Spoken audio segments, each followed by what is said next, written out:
Beauty in nature is not a result of the number of elements that exists in nature, but rather is a result of the way that these elements harmonize with one another. My name is Yupari, and I'd like to welcome you to this week's portrait painting demonstration. For my mediums today, to the left of my cup here, I just have regular odorless mineral spirits. And to the right of my cup, I have a mixture that is 1 part stand oil to 4 parts odorless mineral spirits. And you could create that mixture however you like.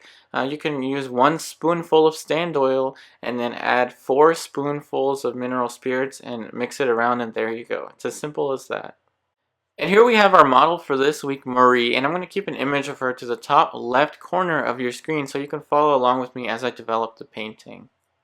And for my palette today, I'll read it out to you from the top left corner. So I have titanium white, zinc white, raw umber, alizarin crimson, cadmium red medium, cadmium orange, yellow ochre, cadmium yellow, sap green, cool blue, cobalt teal, and ivory black. And I don't really have a preference for any particular brand of oil paint so long as it's artist grade oil paint. And if you'd like to know specifically which paint tubes that I'm using, I will go ahead and type that up in the description below. In the description below, I'll also type up exactly which brushes I'm using. But for this, I'm using a size 2 Filbert Bristle brush, and I've diluted the paint with a little bit of my odorless mineral spirits, and just a little bit because the surface that I'm working on, it's just a regular masonite board gessoed with Liquitex Professional acrylic gesso. It's a fairly slick surface, and the brand is called Ampersand. So it's an Ampersand 12 by 16.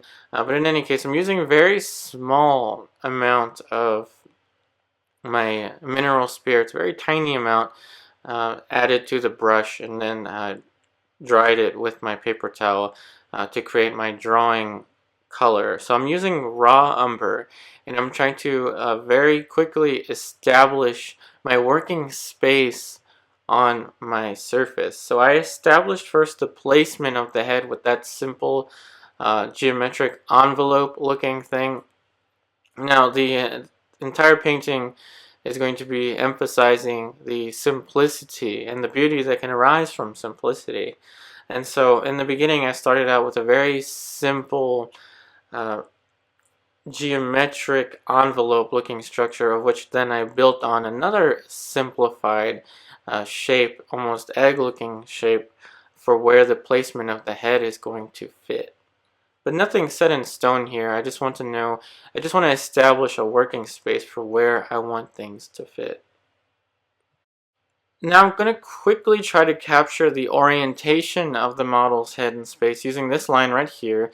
So this is my center line, and it's going to indicate to me the particular turn that the model is making relative to me. And now I'm going to put a little shape here for the axis of the eyes. So this little rectangular shape here is just going to tell me approximately where I think that the 2 eyes are going to fit.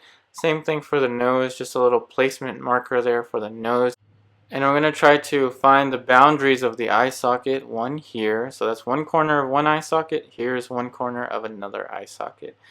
And then I'm going to go ahead and cut across and try to establish more specifically now the placement of the eyebrows in relation to one another. So there's one eyebrow there, and I'm going to relate the other side, the other eyebrow one right here. So it makes a specific angle, so the eyebrow to the left of your screen is a little bit higher up than the eyebrow to the right of your screen, but not that much. And even so, I'm trying to keep my shapes as simple as possible. So for each eye, I just use a single brush stroke. For the eye to the left, it's a little bit higher relative to your screen than the eye to the right. But nothing set in stone just yet. I'm trying to gather information, and in the beginning I think it's a good idea to just think of gathering information. You're just trying to get as much information in a simplified way as possible, and then really it's just fitting 3 things into one big thing.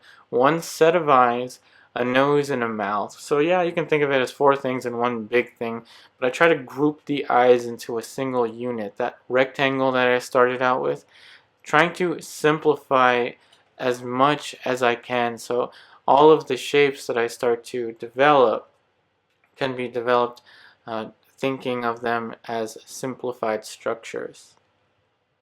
And I'm going to figure out the rest of the drawing with color in a very simplified fashion. So I'm starting off with ivory black and raw umber, fairly thin, meaning I'm not using too much oil paint, and I'm using a little bit of that stand oil mixture that I had. And the reason that I have that mixture is because stand oil on its own is a very thick medium, so I diluted a little bit with the odorless mineral spirits. And stand oil is also a slow dryer, so it allows me to work in more extended periods of time before the entire painting dries. So with the darks, I actually try to establish them first usually, and I have gotten into the habit of painting them fairly thin in the beginning, and they actually start to settle into my surface. And again, if you want to know what surface I'm working on, I'm also going to type that up in the description below, so I will tell you exactly what surface that I'm working on, and I'll type it in the description below. But in any case, this usually happens with any surface that I've been working on: linen, cotton, canvas, masonite, board, any kind of wooden panel. I start out a little bit more thin with the darks like this. Notice you can still see a lot of the undertone showing through. And if you'd like to know how I use my medium, this is pretty much what I do. So I'll take a brush and I will clean it off using the odorless mineral spirits by dabbing it into the mineral spirits and then dabbing it dry on the paper towel. And then once that's done, I dip the brush into my stand oil mixture, and that's it. That's how I use the stand oil mixture. Alright, so let's go and mix in some flesh tones here. Let's try Alizarin Crimson with the Sap Green. I know that they're complementary colors, but let's see what happens. So the Sap Green and the Alizarin Crimson and some of the Zinc White. Remember, Zinc White is a transparent white, so it was too transparent, so I started adding the Titanium White and then added a little bit of my Cadmium Yellow into that mixture, and now I'm going into my Cadmium Red Medium. And so I'm using as much just straight paint as possible. Just added cool blue to neutralize it. I like that cool blue color because it's not a very strong blue, but it's a nice color to neutralize or to cool down some of my colors. And so I'm testing out the color onto the painting. Notice I'm not really that scared to apply the paint kind of aggressively onto the surface because I'm trying to work as simply as possible. So here's a little dark value here, a little dark halftone, and I'm going to be just scumbling it onto the surface a little bit more, just trying to get some paint on there. We're going to be figuring out the drawing and the rest of the shapes with color. And we're going to do that in a way by thinking about simple shapes and simple planes. So remember, a plane is just a three-dimensional flat construct in space. So here's a plane. So that is my first plane that I've added on there. And that is an area that is facing the light less than the lighter area on the face. There are two values on the face. One darker halftone and then another lighter tone. So I'm going to be building the structure of the face here as simply as possible using planes, simplified planes. Now remember, as I mentioned before, a plane is a simplified concept of just a flat surface in three-dimensional space. So imagine the three-dimensional space being the room that I'm working in, and think of a plane as nothing more than, say, the panel that I'm working on. The panel that I'm working on, you can think of that whole panel as a plane, just a flat surface in space. And so each flat surface in space, each plane has a specific angle in relation to the light source. And depending on that angle, the plane will take in a different value. And so the eye sockets, I very simply used just a darker halftone. Notice the dark halftones almost looking like glasses onto the model's eye sockets. And that's how I'm going to think about the entire structure of the eye, just as a simplified single shape, almost a single brushstroke of a darker value, but enough to get me into that kind of mentality of building up a working space so that I can add more information on top of that. And color is something you can really do what you want with, so long as the values harmonize with one another. And you can also pick and choose areas of color that are different in hue. Say the background, I perceive it to be a little bit cooler. So look at the dark left corner on the photo reference. That area is darker, but it's also a little bit cooler in temperature, in my opinion. I know there's a lot of stuff in the background there, but overall the flesh tone colors are in general a little bit warmer than say the dark to the left of the photo reference. And so I'm going to emphasize that by making the background a little bit cooler. So I did make the background a little bit cooler for that reason. And so now I'm going in with another plane. And so here we go, scary stuff, right? What is going on with the portrait? It looks like a big mess. And that's the idea. I'm trying to make some kind of simplified mess that I can understand, if you will. So that dark area underneath of the cheek, I did make too dark to begin with, and I'm going to come back in with another mixture and try to add more and more planes. So that dark area underneath of the cheek is an over exaggeration of the plane of the model's cheek, and it's a little bit too dark and a little bit too red, but that's okay because I'm going to go back in with my future layers of paint and build on top of that. But for now, let's just think of it as a simplified shape that is a little bit more scarlety red in relation to the surrounding shapes. And so the top plane of the cheek is a little bit more rosy pink, and then the bottom is a little bit more of a kind of like a darker alizarin crimson, kind of like a hazy pinkish color in relation to the surrounding colors. And it's really, it takes a great deal of discipline to try to see the entire structure of the head without worrying about the features, without worrying about the details. It takes a good deal of patience to work in that way, especially for me. I really want to jump in there, start to render things and add multiple values. Trust me, I want to do that. But I'm trying to see the entire structure of the head as a simplified unit, just a simplified unit consisting of the basic planes that I'm going to be illustrating to you. So the top plane of the cheek that we started out with is a plane.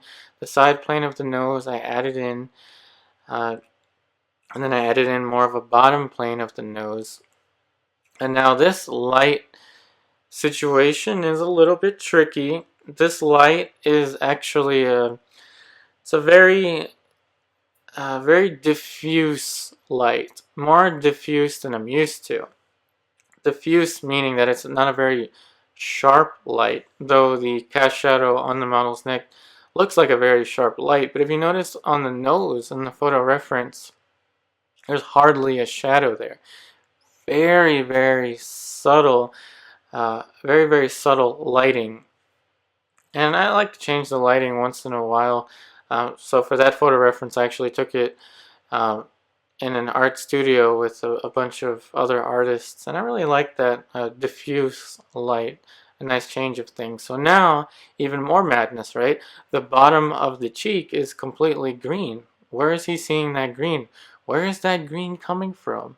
It looks hideous. Okay, so what I'm doing is I'm seeing that the bottom portion of the model's face is a little bit cooler. It is a little bit cooler than, say, the pinks on the cheek. And if you don't see that, it's not a problem. The value itself is a little bit darker, so notice that the values closer to the bottom of the model's face are a little bit darker, just a little bit darker. So I noticed that the whole bottom area of the model's face is a little bit darker and a little bit cooler. But of course, I'm going to exaggerate the color a little bit. I'm exaggerating the color change a little bit just so that I can experiment with the colors. But I'll go back in later on and modify these colors and make them more subtle. And here we have a plane for the muzzle of the mouth. So I'm thinking of the entire structure of the mouth as a simplified unit. Now I know that there is a lot of things going on with the face right now, but just think about it as just a series of simple planes onto the surface. So you can clearly see the planes for the nose, the planes for the cheek, and then the entire bottom of the face is simplified into a simple unit with the addition of that little light beneath of the nose, creating the muzzle structure of the mouth. And this brush here, that is my fan brush. It's just a big flat synthetic brush, and I use that whenever I start to accumulate a glare. But it's also kind of useful. Notice how it kind of tends to blur the edges a little bit. So I kind of like that, like lost and found edges. I don't want all my edges to be the same consistency, especially the edges on the planes of the face. I don't want to make the edges on the planes of the face too sharp or too soft either, kind of in the middle. Now the challenge here is to see the shapes as though they are individual units, individual planes. Like I mentioned earlier, the beauty in nature is not in the sheer number of elements, but rather the way that these elements work and harmonize with one another. And so I do have a good deal of colors now in different planes, and so I want to get these planes to harmonize with one another. And that's going to take a while. You really have to get something down first before you can construct with it. We can't start finished. And let's just think about it as just gathering information. We're gathering information, and remember, it's just oil paint. It's just colored mud, essentially. We can manipulate it. We can do with it whatever we want, so long as we keep our shapes simple and easy to work with. Simple and easy for us to work with. And so I have my entire working space here now established. So I'm going to try to now further modulate these colors and values in relation to one another. Here's the side plane of the model's cheekbone that is receiving less light. So this is actually below the model's cheekbone. Now we're approaching more of the mandible now. Just a simplified flat plane. And that's how I'm conceptualizing it. Simplified plane. Almost like you took a chisel to a sculpture. You can kind of feel the sculptural qualities of painting like this. And I know that I oftentimes draw out everything a little bit more accurately in the raw umber stage, raw umber or burnt umber. Draw out where the eyes go, the nose, and everything more in a more refined fashion. But for the sake of this video, I'm really trying to see the entire unit of the head as just one large three-dimensional structure in space, and then with oil paint sculpt out the specificity on top of this. So we're working with large masses of color and value. So a mass is just a large area, such as this little dark light right here, just a large area of color and value. That's what a mass is. So if we're working with large masses of paint, think of it like herding a bunch of sheep together. They may be kind of everywhere in the beginning, but they're there. So if you have all of your sheep in one area of land, you can herd all of those sheep together. And that's what I'm trying to do. I'm establishing all of my large masses of paint so that I can herd them all together and get them to harmonize more with one another. But I need to have something down first in order to do that. I need to have all my sheep available so that I can herd them together. And conceptualizing form in this kind of way is particularly challenging with portraiture. And I can tell you why that is. It's because it's kind of scary to look at. It's kind of scary to look at a face without features. It's kind of scary to look at the structure of a head without any kind of indication of the mouth or any kind of the bits of information that we're used to seeing on a daily basis. On a daily basis, we're used to seeing eyes, we're used to seeing eyelashes, eyebrows, makeup, and all that kind of stuff. We're used to that. We see it every day. So it's kind of a challenge to paint in such a way that you're ignoring all of those details and you're just establishing large masses of color. It's very difficult because it is kind of scary to look at first, and I accept that. I imagine, as I said this story many times, I imagine if the model would come up and look at the painting at this stage. Now she's a nice person, and all of the artists that I worked with when I took this photo reference are very, very nice. But I feel like personally to me, if somebody would walk up to me and see my painting at this stage, they'd probably be kind of concerned about my well-being. But I assure you that if you blur your eyes and if you look at the model, you don't see any of that information. You don't see eyelashes. You don't see eyebrows. You don't see makeup. You see just simple masses of color. That's what happens when you blur your eyes. You see just simplified masses of color. And so that's what I'm trying to work with. Simple masses of color. And even for the lips, just a little brush stroke here to indicate where I think the lips go. And I say the word indicate a lot. So what do I mean when I say trying to indicate where something goes? I'm just guessing. I'm using my eye and I'm just guessing. So I'm like telling myself, okay, the lip's kind of there, so I'm going to make a mark. I'm going to stand back. So I've indicated it. I've made a mark for where I think the lip is going to go. Then I'm going to stand back and I'm feeling, kind of goes there, kind of fits there. Using my eye by standing back, bouncing my eye back and forth from the model and my picture, trying to gauge what are the differences, and also kind of blurring my eyes. I'm really kind of blurring my eyes to see this kind of information, to see this kind of a little bit of glimpse of light above the lip there, creating that muzzle structure, the orbicularis oris being that large structure that encapsulates the entire structure of the mouth. Now I'm going to go and try and indicate where the eyes are. Your guess is as good as mine. I have my structure, my large structures established on the face.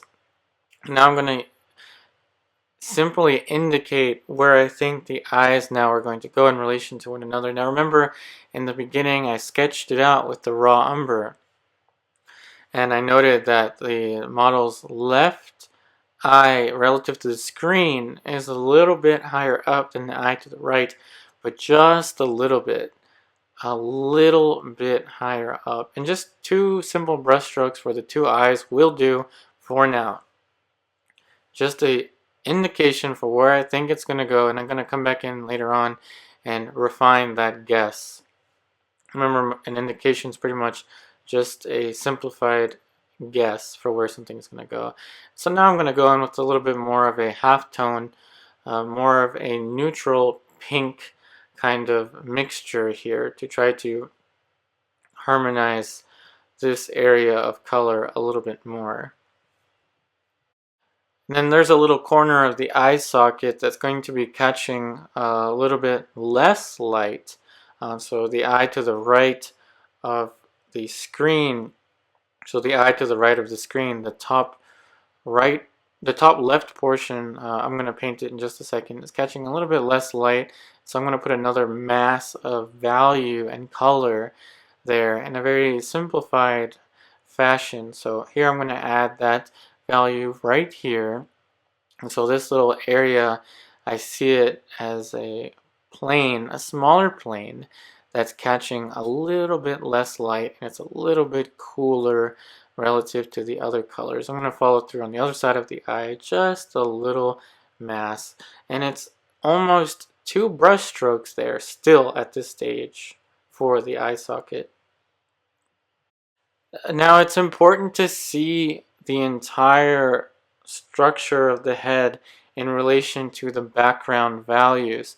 See it all as a simplified collection of simple shapes. So the background is darker overall than the flesh tones, and the dark mass of the hair is darker yet than the background. So we kind of have an order of things here. And seeing that simple order of values from background to the hair to the flesh tones, and then with the planes that were established on the face and the shadow on the bottom of the neck, that shadow is vital. That shadow to the bottom of the neck cannot be lost. That is the deepest shadow that is describing the curvature of the face around across the jawbone. That shadow is vital. If anything is going to be overemphasized, it's that shadow. I do not want to lose my distinction between light and shadow. And so it takes a lot of patience. I will say it definitely takes a lot of patience for me to work in this kind of way, where I establish all of the masses in a very simple planar kind of construct. Planar meaning developed from the conceptualized idea of planes. It takes a lot of patience to try to build up the structure of the face with those planes. And later on in this video, I'll show you how to take this kind of simplified structure of the face and to develop and add more specificity onto it. But I think in general it's easier to start off in this way from very general and then work our way to the specific. So let's establish a little checkpoint here. So I have my basic shape for the head placed in space. I have simple delineation from light and shadow. Remember that shadow I was talking about across the side of the face. And I have my simple planes established onto the face, and I have indicated where I think that the features are going to go. That's it. That's all I have, and I've done that with color. And now let's go and start to add some more specificity onto the painting. I'm going to do that with 2 little dots.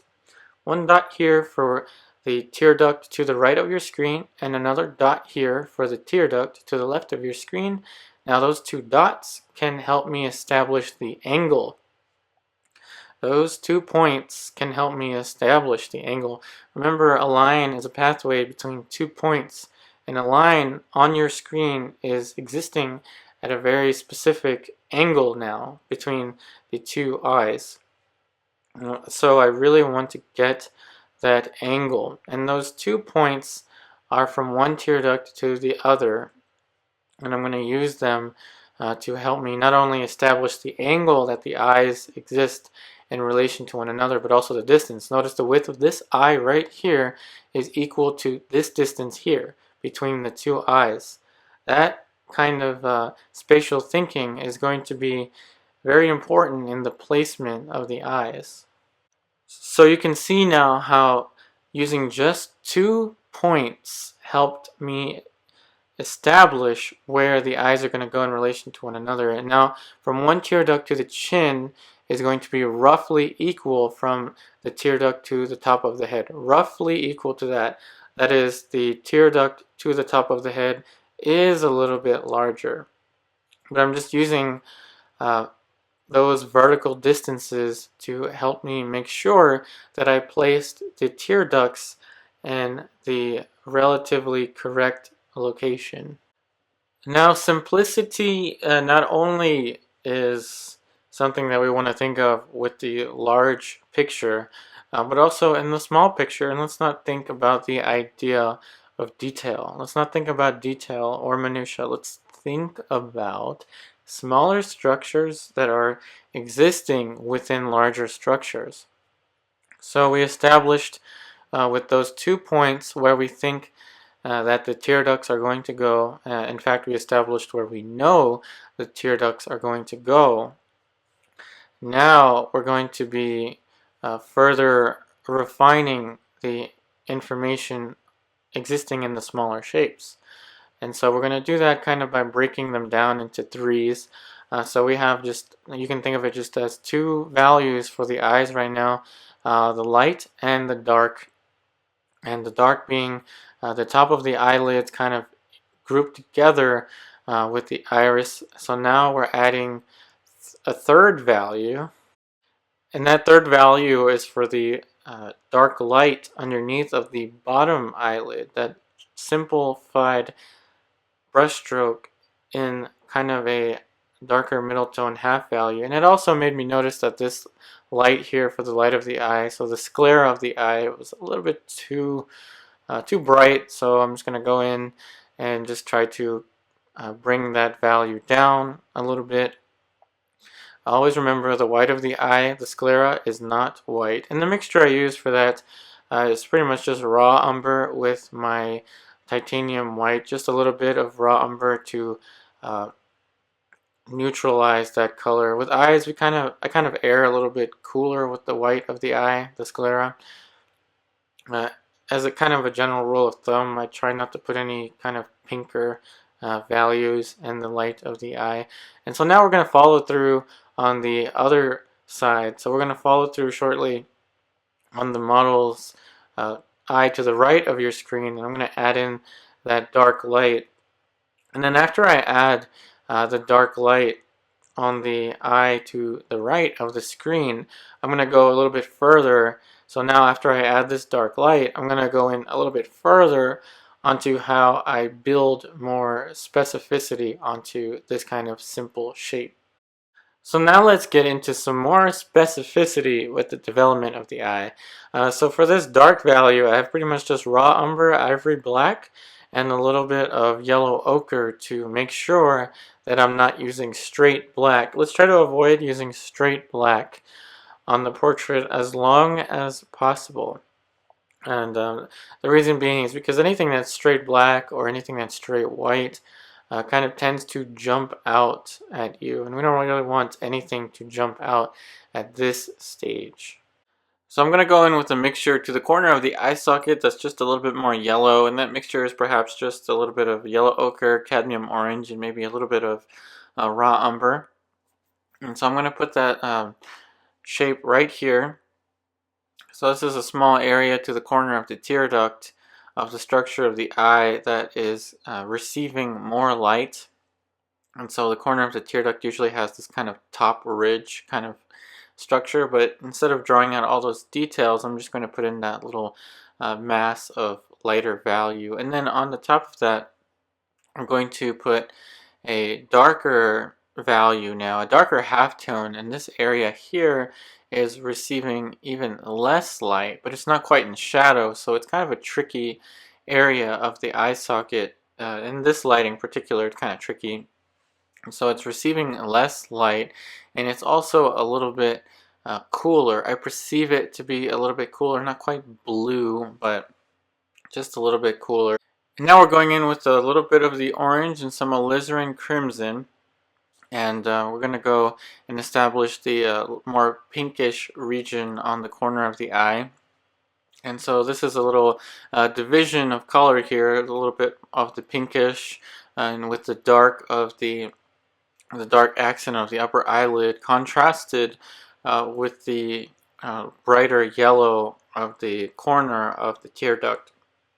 And the way I'm applying the paint, I'm really just trying to stand back as far as possible and make a mark, and then stand back and assess whether that mark is necessary or not for the development of the eye. I really want to keep it as simple as I can.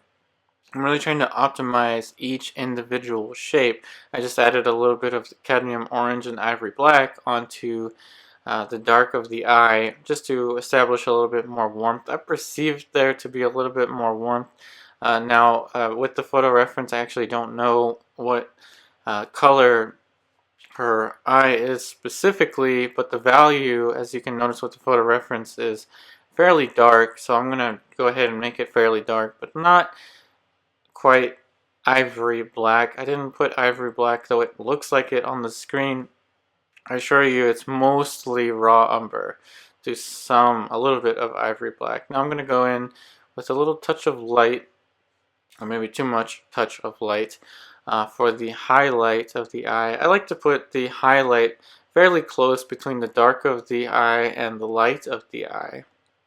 Now I'm going to come back in with a warmer color again beneath the highlight and try to establish that color. And now I'm standing pretty far back, though you can't see me. I'm standing far back, and then I'm placing down these shapes of color. I'm thinking of it more like a puzzle and less like a portrait. I'm just thinking of how these shapes fit with one another. Now I'm going to follow through with the bottom eyelid and place just a single brush stroke for that little structure right there. Now it is receiving less light, but it's not quite black. It's not super dark. It's just a little bit darker. I really want to minimize the amount of information that I show so that I can optimize the bit of information that I am showing, so that each individual decision that I make onto the painting is just that much more powerful. Now to the right of the screen, this whole area here is pretty much in a halftone, but a lighter halftone. And so I'm relating that value to say the corner of the left of the eye socket. And so this whole value is a little bit lighter than say the dark accent that we placed on the eye socket. So that dark value to the left of the eye is a little bit darker than the area to the right of the eye. So very simply just trying to compare each individual area of value. So this area right here is darker than the area to the right of the eye. And the area to the top of the eye is receiving more light. It is a plane that is more perpendicular to the light source. And so I'm going to go here and add a little bit more light right up there following the axis of the eye. And so it's receiving a little bit more light, and I perceive it to be a little bit more on the yellow side. And so remember, I'm kind of pushing my color differences a little bit more than I have done in my recent videos. And so pushing a little bit of that color helps me also to create more of the effect of light. And so I added another dark accent to the top of the eyelid. And so with my edges, I'm keeping most of the edges relatively soft, but I have sharpened the edges, or the edge beneath of the dark of the eye. And I sharpen that edge closer to the dark of the eye to kind of pull focus into the eye. and let there be less focus as we get further away from that one point. And so if you don't know what I'm talking about, it's the area right here, this little area. I'm trying to sharpen that edge beneath of the bottom eyelid. And so now the surrounding planes of the face, this whole area right here, that's a plane. So this plane is facing the light a little bit less than the areas to the left. The color is pretty similar, so I'm not going to change the hue in that little section too much. This area here we have yet another plane. So the division of the eye socket as we roll across to the nose, the top of the nose, that's a plane. And so with the dark of the eye, I'm going to go ahead and take out that highlight that I placed before. So I kind of messed up with the placement of the highlight, but that's okay. I'm going to come back in, reestablish the dark here. Remember, painting oftentimes is a push and pull. You may get something right on the first brush stroke or at the 100th brush stroke. Doesn't matter how many times it takes, but that you keep it simple. And simply does it, just a little touch right there, and that's where I want the highlight to be. So I went ahead and added the information onto the eye on the left of the screen. Same kind of thought process. The reason that footage is not in the video is because I wanted to spend much more time on one eye to show you how I develop it even further than my previous videos. So I wanted to really show how much information I put in that one eye, that is the eye to the right of the screen, so that you can get an idea of how simple I try to keep even the most complicated kind of structure that you can imagine being an eye. So the eye to the left is the same kind of, has the same kind of thought process. It has just a few values that I used to develop the large structure of the eye. And then what I did after that, what you just saw me do, was to carve the outside shape even more. So I work inside shape and then outside shape pretty much side by side. And so now I'm going to move on to the nose. So I just placed in a dark light for the corner of the wing of the nose. That is that dark light that I just placed there. And then what I'm going to go ahead and do is I'm going to go and place the bottom-most extremities of the nose. And so I have the right-most extremity of the nose. Now I'm going to go ahead and place the bottom-most extremity of the nose. And I'm going to do that very simply by indicating it with just a single brush stroke, just a little brush stroke right there, keeping it as simple as possible so that in the event that I stand back and see that it's in the wrong place, if it is, it's more simple to adjust. So I'm going to go and follow through with the corner of the model's nose just right here, just trying to draw out exactly where it fits. And so now we're going to develop more of the shapes onto the nose.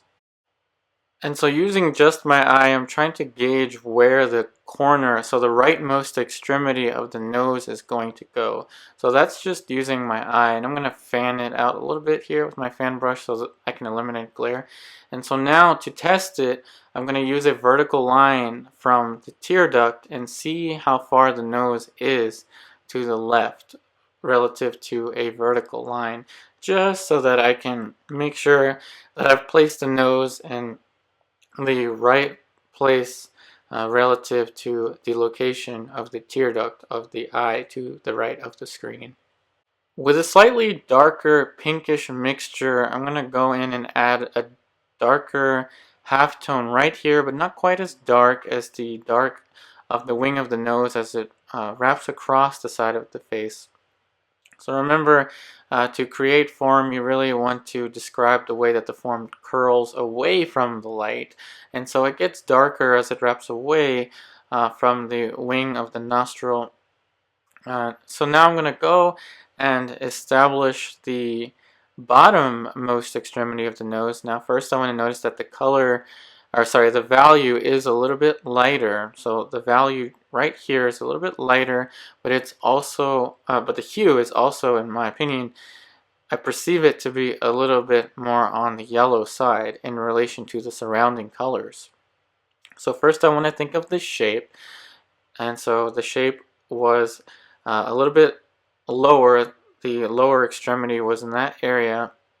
First I thought of the shape, then I thought of the value. So first the shape, then the value. I thought of the value being lighter, and then I thought of the hue. And so the color was a little bit more on the yellow side. So again, going to use my vertical line just to check that placement is in the relative correct location. And also the edge, I'm trying to pull focus closer towards the wing of the nostril just to create more of a blurred edge kind of effect as we roll away from the wing of the nostril. And now we're going to go into the top plane of the bulb of the nose. So this is the bulb of the nose, that little area of orange that I painted there. I'm sorry you can't see the paint mixtures, but I assure you it's not a very complicated mixture. Just taking from the flesh tones that were already on my palette and just added a little bit more of the cadmium orange to it. And so here's how simplicity in painting can work, in my opinion. Remember that it's not about the number of elements that exist in nature. So beauty in nature is not about the number of elements that exist in nature, but it's about the way that these elements harmonize with one another. So let's now relate that to the painting. So it is not about the number of values or the number of colors or the number of eyelashes or whatever you want to place onto the painting.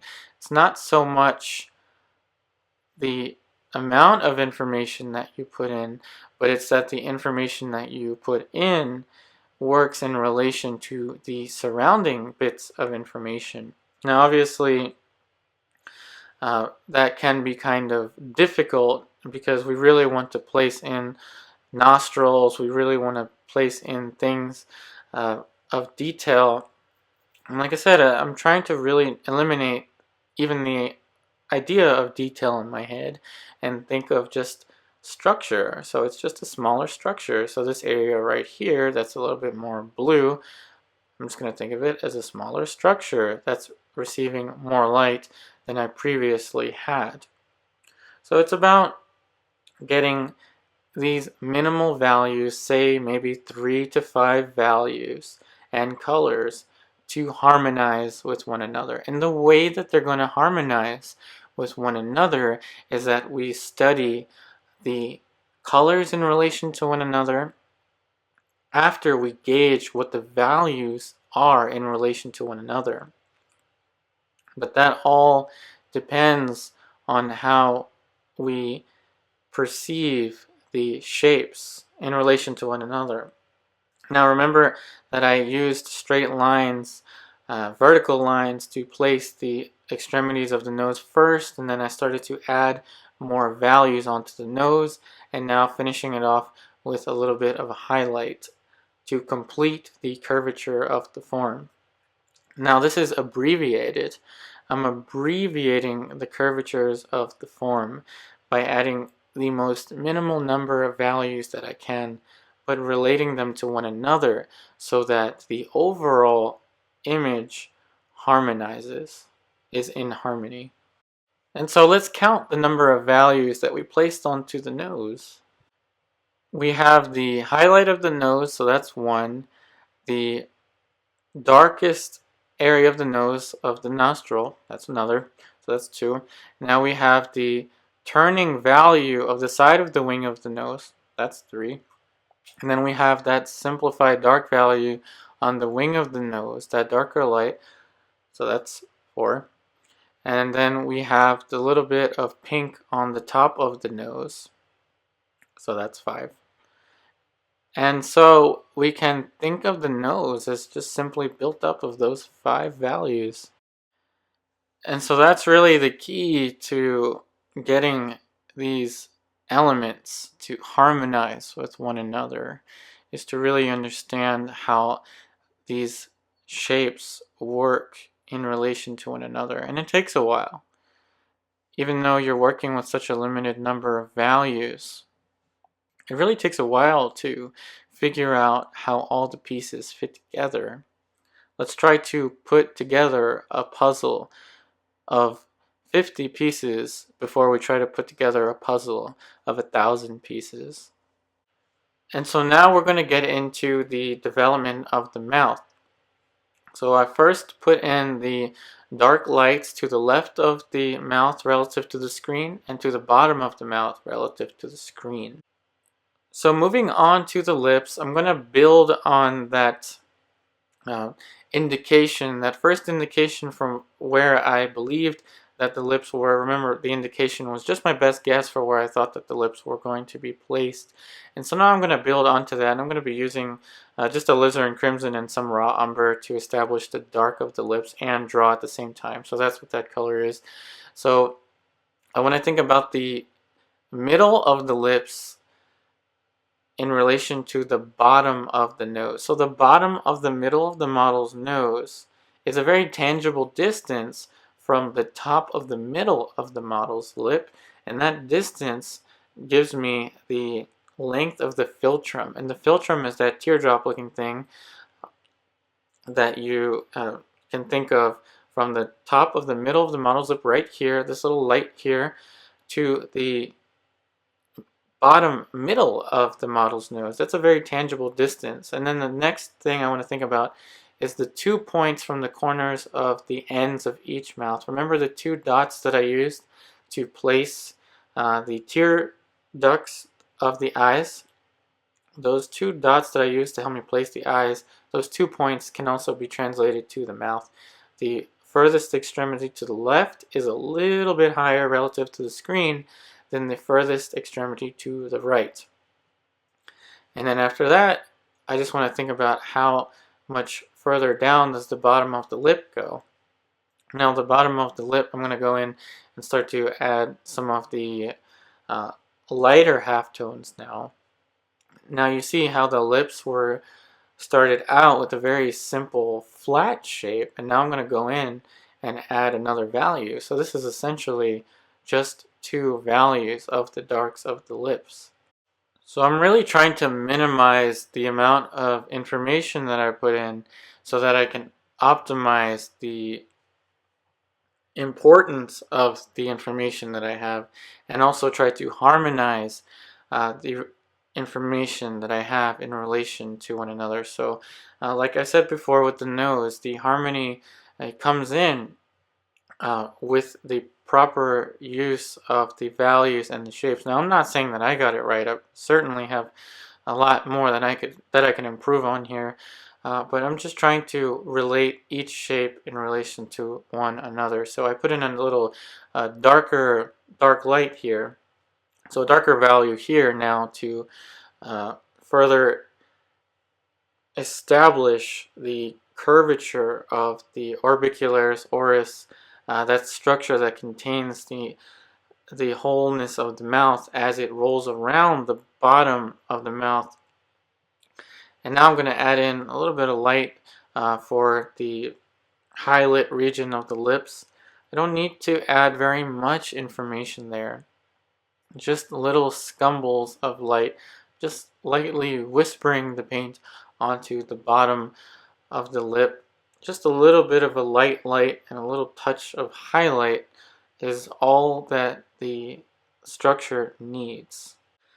And now for the edges, I'm really trying to pull focus, meaning pull your focus towards the middle of the lips and the top corner of the lip. And I'm going to further sharpen that edge with a little bit of a cooler light. So I'll be using my cool blue with a little bit of the flesh tone mixtures that are on my palette, just to pull focus closer towards that sharp edge and let the rest be a little bit softer. So a little bit of light right here on the top of the lip. I perceive it to be a little bit cooler, so just a little touch of light there to further pull focus. Now remember, I said I was painting the dark masses of the hair a little bit more thin, that is with a little bit more of my medium. And by now it kind of actually settled in. I said it would settle in like 15 or 30 minutes or something like that. So now I'm going to go in with a mixture that contains more paint, less medium, almost no medium now into this mixture. Notice I'm also using my dark brush, and so that dark brush is pretty much just loaded with raw umber and ivory black. And so now it's kind of going to be somewhat of the aesthetic of the painting. I am going a little bit darker with that area of the hair, and there's a little glimpse of the light showing right here as the hair actually wraps on the forehead.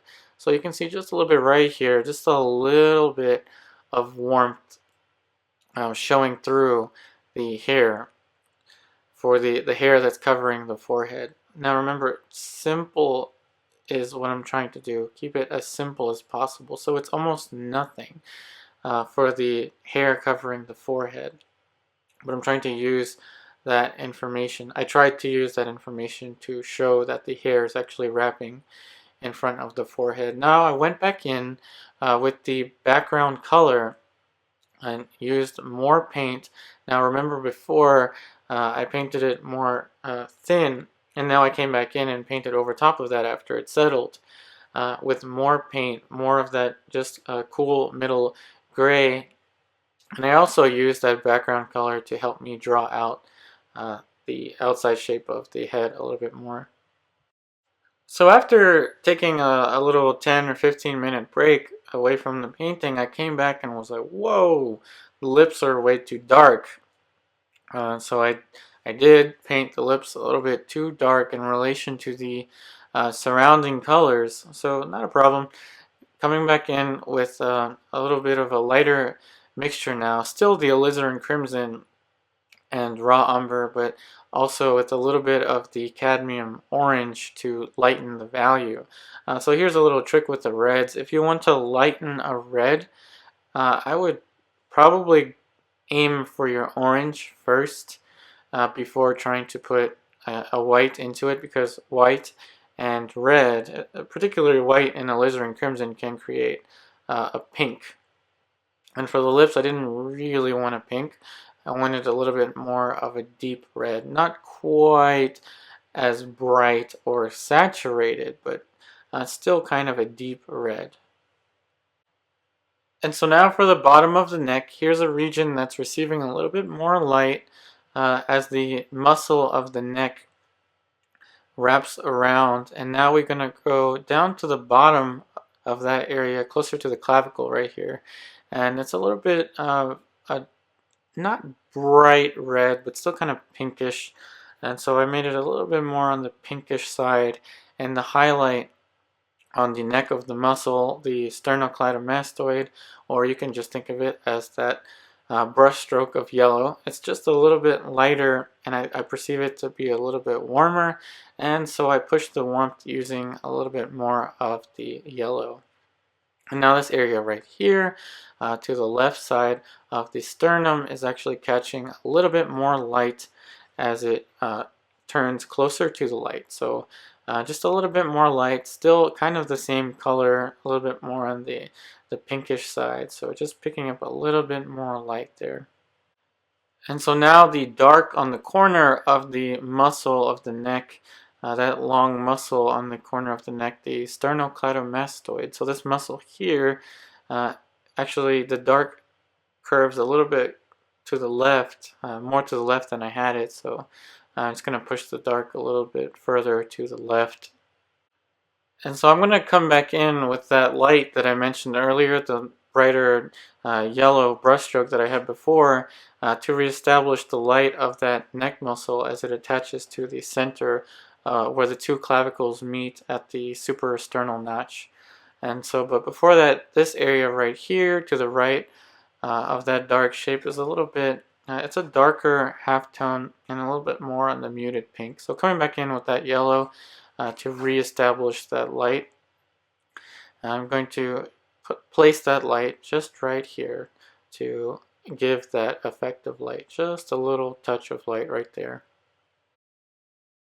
And so now you can see that there really doesn't need to be that much information to create the portrait. It's just that we want the information that we do put in to be as significant as we can possibly make it. Each individual brushstroke has its own meaning, its own significance in relation to the surrounding brushstrokes. And that's the way that we can construct the harmony of the image. And to finish this off, I'm going to go ahead and reestablish this dark light on the bottom of the model's cheekbone, the bottom of the zygomatic structure of the model's face. There was a darker value right here that I didn't quite get, and so I'm going to go and reestablish this value. And it's a very simple color. It's pretty much just the pinks of the flesh tone with a little bit of the raw umber. And the idea is that I want this little patch of value. You can see clearly it's a simple plane, but I want it to indicate the curvature of the side of the model's cheekbone structure as it curves away from the light. And of course that edge is going to be too sharp, so I'm going to come back in with a softer brush now and make sure that that edge fits in more accordingly to the surrounding shapes. So we're going to come back in with this little soft sable finishing brush and just lightly soften this edge right here. Just lightly soften it so that it connects with the surrounding forms. Don't want to lose this shape I established, just lightly soften that edge. And so the last thing I'm going to do is actually soften one more edge that I see that's sticking out a little bit. And so that edge is on the corner of the top of the model's nose, this little edge right here. So I'm going to soften this edge, and then that's going to be about it. And there we have it. I tried to keep my shapes as simple as possible and tried to keep everything as simple and limited as I possibly could so that I could relate each individual piece to one another to try to emulate the beauty and the elegance that exists in nature.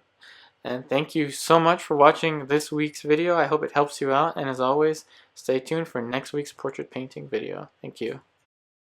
And if you'd like to see more of my artwork, please feel free to follow or check out my Instagram page, and I'll leave a link in the description below to my Instagram account. Thank you so much for watching. I wish you the best in all of your artwork, and I'll see you next time.